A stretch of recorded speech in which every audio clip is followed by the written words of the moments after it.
যাত্রাবাড়ির এই দৃশ্যগুলো দেখার পর থেকে মুসাব ইবনে উমাইর রাদিয়াল্লাহু তাআলা আনহুর সেই ঈমানদীপ্ত সেই ঘটনার কথা মনে পড়ল। আসলে আজকে সে মুসাবি জিগারওয়ালা, মুসাবি চেতনা লালন করা যুবকের খুব অভাব। তার মূল কারণ হচ্ছে আজ আমরা এক বুদ্ধিভিত্তিক আগ্রাসনের মধ্যে নিমজ্জিত। আজকে যদি আপনি বিশ্ব ব্যবস্থার প্রতি দেখেন, মুসলিম নিধনের যতগুলো প্রক্রিয়া কুফফারদের চলমান রয়েছে, তার একটা প্রক্রিয়া তো আমরা দেখতেছি। যেমন হচ্ছে সশস্ত্র যুদ্ধের মাধ্যমে মুসলিম নিধনের যে প্রক্রিয়া, যেমন ফিলিস্তিন, মালিসহ কাশ্মীর, বিশ্বের বহু প্রান্তে যেটা আমরা নিজ চোখে দেখতেছি। আরেকটা প্রক্রিয়া হচ্ছে তাদের বুদ্ধিভিত্তিক আগ্রাসন। যে বুদ্ধিভিত্তিক আগ্রাসন আমরা দেখতেছি না, কিন্তু ওই সশস্ত্র যুদ্ধের থেকেও, সশস্ত্র আগ্রাসনের চেয়েও এই বুদ্ধিভিত্তিক আগ্রাসনে আমাদের সবচেয়ে বেশি ক্ষতি করতেছে। কারণ ওই সশস্ত্র যুদ্ধের মাধ্যমে আমাদের যুবকদেরকে ধ্বংস করতেছে। আমাদের যুবকদের আমাদের যুবকদের চেতনাকে তারা ধ্বংস করতে পারতেছে। তাই আজও পর্যন্ত হামাস জীবিত, আজও পর্যন্ত ফিলিস্তিন মাথা উঁচু করে দাঁড়িয়ে আছে।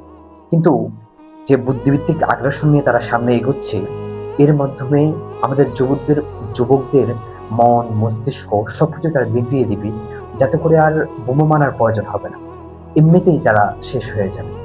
তার একটা প্রক্রিয়া হচ্ছে আজকের যেই ফুটবল উন্মাদনা এটাও একটা আগ্রাসন তাদের। আসলে আপনি যদি একটু ভাবেন, এত মিলিয়ন মিলিয়ন টাকা তারা ইনভেস্ট করতেছে শুধুমাত্র আমাদের বিনোদন দেওয়ার জন্য? না, কখনোই না। শুধুমাত্র এই একটা ট্রফির জন্য? না। এই মিলিয়ন মিলিয়ন টাকা খরচ করে একটা ফুটবলে লাথি মারাচ্ছে না। তারা আমাদের দেমাগে, আমাদের মুসলিম যুবকদের দেমাগে তারা লাথি মারাচ্ছে। যে যুবকটা গতকালকেও ফিলিস্তিন, ফিলিস্তিন বলে চিল্লাইছে, ফিলিস্তিনের জন্য কাঁদছে, ছোট, ছোট শিশুদের ছবি দেখে সে কাঁদছে। আজকে সে ওই দলের সাপোর্টে ফজর করতেছে, ফজর পার করতেছে, ফজরের নামাজ না পড়ে সেই ফজর পার করতেছে। যেই দেশটা ওই ফিলিস্তিনের শিশুদেরকে মারার জন্য ইনভেস্ট করে যাচ্ছে। এটা কেমন?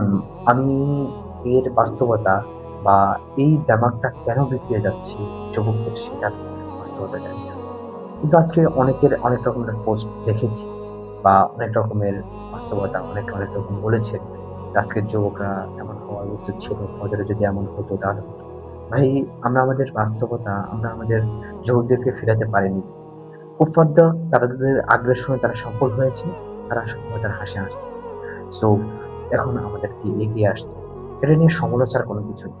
সমালোচনা করলেই সমালোচনা বাড়ে, এটাতে দূরত্ব বাড়ে। আসুন না আমরা সবাই মিলে দাওয়াতের হাত বাড়াই, যুবকদেরকে ফিরিয়ে আনি, যুবকদেরকে নিয়ে কাজ করি এবং যুবকদেরকে মুসাআব জিগারওয়ালা সেই খালিদ ইবনে ওলীদের চেতনা লালন করার মতো আমরা তৈরি করি। তাহলে হয়তো আগামীর দিনগুলো আমরা শান্তিতে কাটাতে